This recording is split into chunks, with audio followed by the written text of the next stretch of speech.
Idinawit sa kaso ng umano'y extrajudicial killing ng mga Chinese drug lords sa Davao si dating Pangulong Rodrigo Duterte. Isinawalat ito ng 2 presong humarap sa pagdinig ng Quad Committee ng Kamara. Kaugnay niyan, makakausap natin sa linya ng telepono si Marian Enriquez.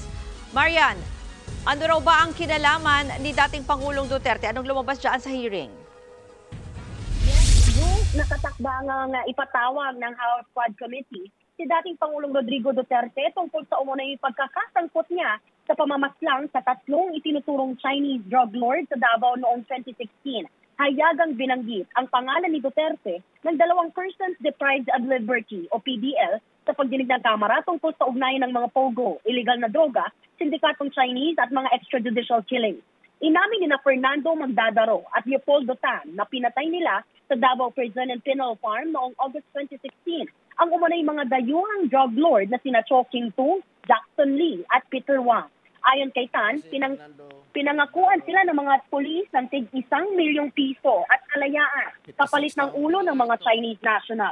Nakausap daw nila tungkol dito ang classmate ni Tan noong high school na si SPO4 Arthur Narsolis na nooy nakabase sa Davao City. Boss daw ni Narsolis ang nooy police chief na si Royina Garma. August 13, 2016 daw, nang dalhin ni Tan at Magdadaro sa Bartolina at isama sila doon sa 3 Chinese kung saan nga nila ito pinagpapapatay. Pagkatapos nito, narinig ni Tan na may tumawag sa warden na sumundo sa kanila at sigurado raw siyang boses ito ng dating Pangulo. Kasunod nito, nagmotion ng Senior Deputy Speaker na si Aurelio Gonzales para maipaliwanag ni Duterte ang kanyang sarili sa komite.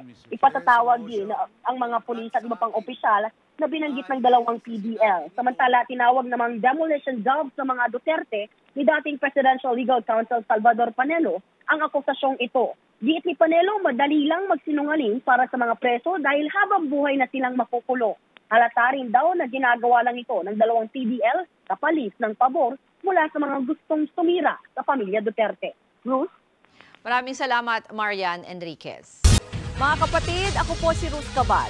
Maging maalam at may pakialam sa mga may init at rumaratsyadang balita sa Frontline Express. Para maging updated sa balitaan, mag-subscribe lang sa social media pages ng News 5.